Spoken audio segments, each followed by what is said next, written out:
Well, hello again, friends. This is Pam. It's Friday, April 24th, and welcome to the reading of the Mansfield News Journal. We'll begin today's reading with the area deaths. Patricia J. Pat Bohak, 82, of Galion, passed away April 22nd. Snyder Richardson Davis Chapel is in charge of the arrangements. Sharon Marie Ridenauer Dodds, age 70, of Belleville, passed away Sunday at Ohio Health Mansfield Hospital, surrounded by her family. The Belleville Snyder Funeral Home is assisting her family with cremation services. Due to the coronavirus pandemic, her family will have a celebration of life later this summer. Diana J. Ford, age 74, passed away April 20 at home, surrounded by the love of her family and cherished friends. Arrangements by Dwayne R. Spencer Funeral Home, Canal, Winchester. Service will be private for the family. Geraldine Jerry Weiss, age 75, resident of Willard, passed away on Wednesday at Ohio Health Mansfield.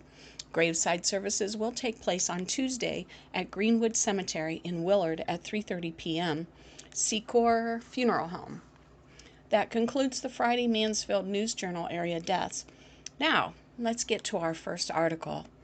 Coronavirus in Ohio, 68 cases in Richland County, 46 more deaths statewide. By Monroe Trombley, Mansfield News Journal. The number of known novel coronavirus cases continued to climb in Ohio this week, while Richland County has averaged about 1 or 2 new cases per day. Since Wednesday, 1 additional case has been added to the county's tally, bringing the total to 68, Richland Public Health reported. There have been 20 cumulative hospitalizations in the county, and 26 people have recovered from COVID-19, the illness caused by the new coronavirus. People as young as 10 and as old as 89 have been infected, according to the county health department. Ohio had 14,694 cases of COVID-19 as of Thursday. That includes 552 possible cases diagnosed without a positive test result.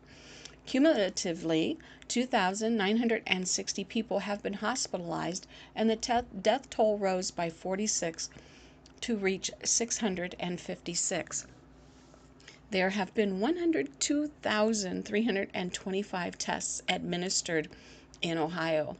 Ohio Governor Mike DeWine, who was widely expected to share details on Thursday about the state's partial reopening come May 1, said during his daily briefing that more information will come on Monday. Moving on to our next article. City Council appoints a panel to develop COVID-19 plan for Bucyrus. Jerry Goebel, Bucyrus Telegraph Forum, reporting. An ad hoc committee will be tasked with developing a COVID-19 response plan for the city, Bucyrus City Council members decided Tuesday. Council met virtually via the GoToMeeting app as part of efforts to prevent the spread of the novel coronavirus. The 6-member committee will come up with a plan to ensure the safety and security of the citizens of Bucyrus, and well as to ensure continued operations of essential city services during the COVID-19 pandemic, taking into consideration the financial impacts facing the city during these uncharted times, according to the proposal put forward by Kurt Frankenhauser, council president. The committee would just come up with a suggestion that would then be brought before full council, Frankenhauser said. He suggested that the committee include the chairman of 2 council committees, Finance and Health and Safety, 1 additional council member, and representatives of 3 unions representing city workers, Fraternal Order of Police, Lodge number 68, Internal Association of Firefighters, number 1120, and American Federation of State, County, and Municipal Employees, number 1728. The Finance Committee is chaired by Mark McKeever, Republican at large, while Kevin Myers, Republican at large, heads Health and Safety. Lisa Alsept, Independent 4th Ward, volunteered to fill the final seat. At Council's April 7 meeting, the city administration issued a proposal that would have allowed for the hiring of up to 20 part-time employees in each of 5 positions: police patrol officers, EMTs, firefighter EMTs, and firefighter paramedics. City Law Director Rob Ratliff said at the time he wasn't aware of any immediate plans to hire anybody. The goal would be putting that flexibility in there in case of an emergency situation, we'd be able to hire people. In a letter dated April 14, Mayor Jeff Reeser withdrew that request, citing successful efforts to slow the spread of COVID-19. Our intention was to maintain our services to the community in case any of our departments, as well as Portsmouth EMS, in the case that any of these departments became incapacitated through quarantine, he said in a letter. On April 15, Service Safety Director Jeff Wagner sent a letter to police and firefighter unions informing each it was to submit a pandemic preparedness plan to the administration by noon April 24. A copy of the letter was provided to the media. We came up with a plan in case either the police department or the fire department would lose a large portion of the workforce due to the pandemic, Wagner said in the letter. The suggestion was to be able to add part-time personnel into the billet from neighboring cities to fill in immediately during an emergency situation. We are confused on how the idea was perceived incorrectly and the lack of support from your unions. Both unions responded with letters which were read during council's meeting Tuesday. Each letter expressed indignation. This is not normal conduct, stated the letter from Gregory Hershey, IAFF president. The Service Safety Director does not possess authority to order the union leadership in any manner. The letter from Thomas Walker, FOP president, called Wagner's letter highly inappropriate. Respectfully, we would ask that City Council please remind Mr. Wagner that he has no authority to make demands of our fraternal organization, and kindly refer him to Chief David Kopke, Walter's letter states. Both letters went on to endorse Fankhauser's proposal for an ad hoc committee and a willingness to participate. We agree with the administration that the immediate crisis has lessened in intensity, but feel we can collaborate with this committee to meet the goals of a well-aligned plan for the anticipated second wave of cases that may come in the future, Hershey said in his letter. Our membership is both humbled and honored to have finally been asked, and be assured we are always ready to serve the citizens of Bucyrus with the professionalism they deserve, Walker said in ending his letter. Council also received a letter from AFSCME President Eric Honecker and Vice President Kevin Taynor asking that their union also be represented on the ad hoc committee. The COVID-19 ad hoc committee will have its first meeting Thursday following Council's regular joint committee meeting at 6 p.m., which also will be followed by a meeting of Council's ad hoc Rules of Procedure Committee. Also Tuesday, Council members held a pair of city manpower ordinances which include pay raises for city employees, to a second reading after motion to waive the third reading failed. While the proposed legislation does not set specific pay rates, it increases the allowable pay ranges. City Auditor Joyce Schiffer pointed out that the raises are already included in the city's 2020 budget. These two pieces of legislation cover the employees that run the police and fire departments, pay the bills, process the city payroll, type your legislation, handle the phone calls, apply for grants, and multiple other duties, including supervision of 90% of city employees, Schiffer said. Denying these raises does not create unity, it creates division. In other business, Tuesday, Council approved a resolution authorizing the city to move ahead with bids for the planned Ohio 98 water line. During the meeting, Reeser said anticipated Ohio Public Works Commission funding for the project was not passed by the state, putting the project on hold indefinitely. Whenever that funding becomes available, we'll go forward with that, Reeser said. The city plans to have the project ready to go in case federal funding for shovel-ready infrastructure projects become available. Next item, the city's 2020 mill and pave list. The next item that they were discussing at City Council, allowing the city to seek bids for material supplies. Next item, allowing the city to enter into a contract with the Ohio Department of Transportation for road salt for next winter. Next point, authorization for planned repairs to Bucyrus Municipal Airport. And the next bullet point, an easement for the planned Johnny Appleseed Garden at Finley Hill. Next item, allowing the city to dispose of obsolete property and equipment through govdeals.com, as it has done in the past. And the last item was various appropriations. And our next item, Ashland County author releases a second novel by Noel By, staff writer. Ashland County author Clark W. Owens writes about his obsessions. In 2015, when Cosmic Egg Books published his novel 600 ppm, a novel of climate change, Owens said he was consumed by his concerns about the effect of a deteriorating environment on human civilization. His new book is a significant departure from the futuristic subject-driven story. In The Veteran, Owens turns to the past and drew inspiration from his father's experiences as a World War II vet. I wanted to write a character-driven book, and I thought about people that I knew and issues that were important to them, and tried to make sense of it all, Owens says. You get that kind of book when you take that kind of approach. Adelaide Books released the book March 24th, and it is currently available online through outlets such as Amazon.com and BarnesandNoble.com in paperback and ebook form. The publisher plans to bring the book to the store shelves when they reopen, Owens says, adding 600 ppm did well in outlets such as the Book Loft in Columbus. The story begins when ex-Marine Joe Dover is summoned home from Honolulu to the Pacific Northwest in 1946 after a death in the family.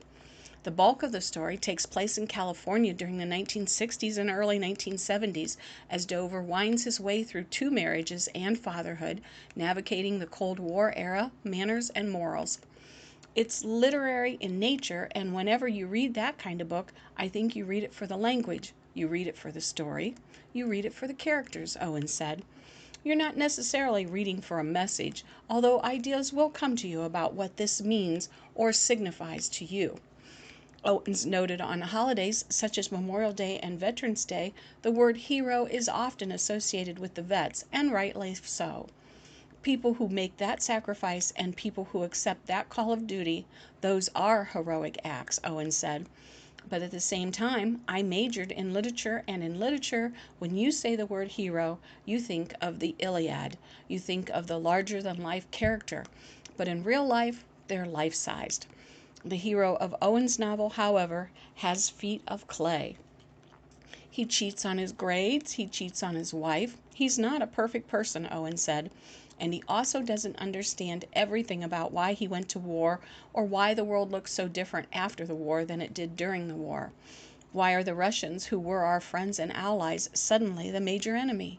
That's something I think a lot of World War II vets had to grapple with. Owens cited Somerset Maugham's Of Human Bondage as another influence for his new book.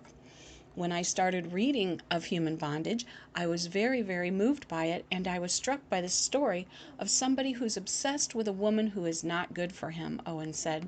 He keeps going back to her, and you keep asking yourself, why is he doing this? And it made me think of experiences like that I've seen in real life, and other people who've been like that or have done things that were not so good for them too, but they couldn't stop doing them. Owens, 68, grew up in Sacramento, California. He earned his undergraduate and graduate degree in English from universities in California. I became enamored of traveling. I went to Europe for the first time, and I was enchanted with the experience, Owens said. I didn't want to stop. I just kept wanting to travel, travel, travel. He ended up making his way to the Ohio State University, where he earned his doctorate in English in 1984. He also met his wife, Deborah Fleming, at OSU. Fleming is a professor of English at Ashland University.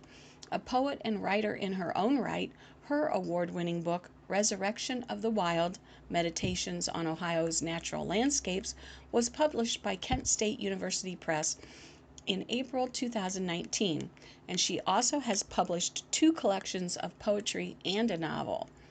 Owens fulfilled a long-time dream to study law in the 1990s, earning his law degree from the University of Akron and running his own practice in Worcester for about 20 years.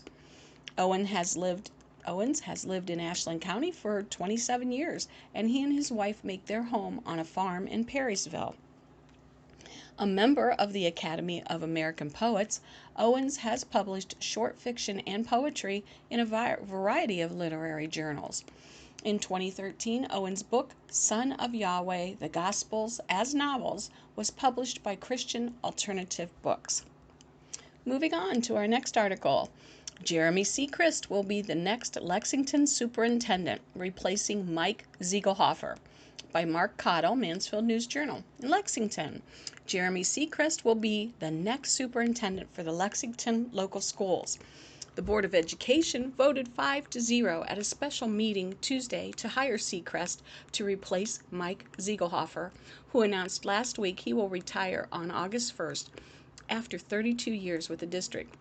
Board members met in executive session for more than 40 minutes before offering the job to Sechrist, the current assistant superintendent. We've got a lot of good things going on and a lot of momentum going on, Board Vice President Keith Stoner said. There's a desire to maintain that continuity moving forward. I make a motion to ask Jeremy Sechrist to be our next superintendent. Board President Robert Whitney addressed Sechrist after the vote. Welcome aboard again, so to speak, he said to the new superintendent. I'm confident that you can do the job. I think you've got the wherewithal with the experience and you've had in this district. Sechrist has been with Lexington for 9 years, the last 3 as assistant superintendent. Prior to that, he was junior high principal for 1 year and high school principal for 5 years. This is a dream job, Sechrist said. It's an amazing district. Whitney said he looked forward to Sechrist having a long tenure. I think you're a younger person with a young family, and I think you're here to stay, the board president said. Mr. Ziegelhofer said he'd been around to assist and provide any advice. Sechrist has 4 children in the district. For the last few months, he has filled in as principal at Eastern Elementary School following the January resignation of Buddy Miller. Sechrist said the district has benefited from stability at the top. In addition to Ziegelhofer's 32-year stint, Whitney has been a board member for more than 50 years. The new superintendent says he owes a lot to Ziegelhofer. I wouldn't be here without his support, Sechrist said. I don't anticipate letting him or the community down. As Stoner mentioned, the district has a lot of momentum, including a construction project that will produce 2 new buildings. Sechrist noted he has been involved in that from the beginning. We're about a third of the way through the first phase, he said, of the forthcoming 7 to 12 building. First things first, the district will have to finish the school year with students learning remotely, following Governor Mike DeWine's orders to keep K-12 schools closed for the remainder of the academic year because of the coronavirus pandemic. We want to continue to try to lead our staff through this difficult time, Sechrist said. He also plans to evaluate the district from the top to the bottom. You're either moving forward or you're not moving, Sechrist said. Our next article is titled, Ashland High School Grad to Run Her Own Painting Business in This Area This Summer. Mark Cottle, Mansfield News-Journal. In Ashland, Jenna McBride has big plans. The 2018 Ashland High School graduate is majoring in finance and entrepreneurship at the University of Dayton. My dream has always been to run a company of my own one day, McBride said. Well, she's getting a head start on that goal through Student Painters, an internship designed to teach students how to run a small business. It's an incredible opportunity with my major, McBride said. Her area includes Mansfield, Lexington, Shelby, Ontario, and Ashland. According to the Student Painters website, the organization originated in Ontario, Canada, and made its way to the United States in 1987 with one mission: to give a new and unique professional experience for college students. Our focus lies with ensuring high-quality painting services to customers through the means of training and developing college students into young entrepreneurs, the website said. We develop students into business professionals and in the process prepare students not only for the fast-changing environment of life after college, but for exciting career paths within our company as well. Our company is uniquely set up to train students to make decisions, handle change, and deal with pressing issues in a real-world business environment in order to be successful. Backed by years of success, Student Painters is all about immersing our students in our winning culture and creating successful entrepreneurs. The company helps with startup costs and partners with Sherwin-Williams to train the painters. McBride will serve as the branch manager, overseeing job sites and making hires. She has a marketing team in place. We've almost got our entire crew of eight painters, McBride said. Student painters offer full liability insurance and workers' compensation coverage. The students will start painting on May 11 and continue through August. Our schedule for May and June is pretty much booked, McBride said. We're number one in Ohio in the value of jobs booked. People may see the organization's red and white signs while they're driving. McBride also can be reached at 419 651 4010. Those who know McBride are probably not surprised by her high achievement. In high school, she played first singles for the girls' tennis team. McBride also was a member of Student Council, Key Club, and the National Honor Society. The Dayton sophomore is learning remotely because of the coronavirus pandemic. I have a lot more time maybe than student painter managers in the past, McBride said. While the pandemic has impacted her studies, it should not be a problem for student painters. They focus on exterior painting, which encourages social distancing. We're considered an essential business, McBride said. We can do virtual estimates over the phone. To attain her position with student painters, McBride applied online and attended an information session. She went through the interview process and submitted her business plan, followed by a final interview. McBride attended a weekly training session in Michigan in February. She's ready to go, saying this experience will give her a background of leadership, managing, selling, marketing, and communication. And our next article has some good news. DLX will give customers free burgers and fries at lunchtime on Friday by Lou Whitmire, Mansfield Journal. Continuing its Customer Appreciation Week, Dan Lou Exchange will give away a free burger and fries to each customer from 11 a.m. to 2 p.m. on Friday. Owner Dan Lou said his business at 28 North Main Street in the former Reed's building downtown provides curbside pickup and delivery. He said he has been fortunate during COVID-19 not to have to lay off any of his employees. Servers have pitched in and helped expedite carry-out service. As soon as I got wind of maybe Ohio trying to reopen, I thought it would be a good time to refresh people's memories that, hey, we're here, he said. Lou said the restaurant is staying above water like other restaurants. But that's about it, he said. We've been fortunate. More than anything, I wanted to do a customer appreciation. The beauty of this is people are still giving something, and I'm not really expecting it, but the few tips here and there really help build morale. Every little bit helps, Lou said. Lou said the social distancing and the coronavirus pandemic definitely created a new awareness. It's great helping the first responders. The why, they ordered some. The kids drew up a little thank you poster, he said, showing a visitor the poster. The people you don't think about, like Hush Drug. They've got drivers going all over the place to assisted living, to nursing homes, let alone hospitals and everywhere else. There's a lot of people on the front that we don't really think about, not just the hospitals, Lou said.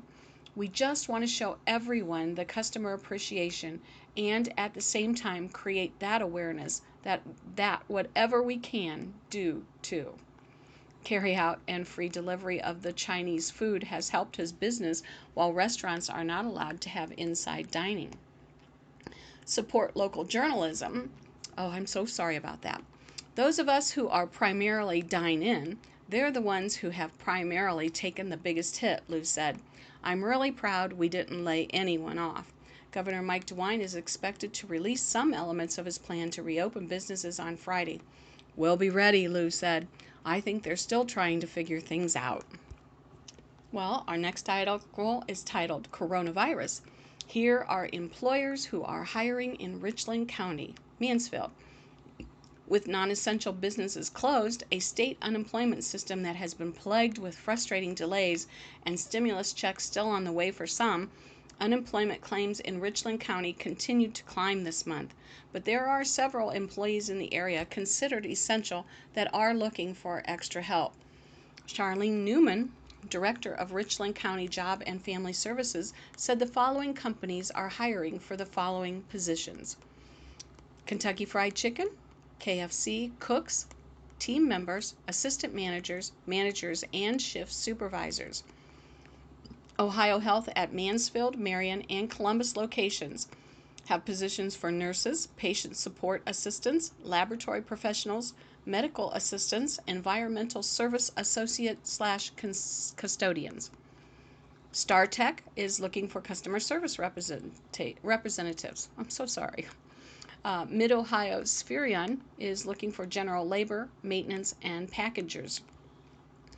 Avita Health System at Galion, Ontario, and Bucyrus locations are looking for nurses, respiratory therapists, registration representatives.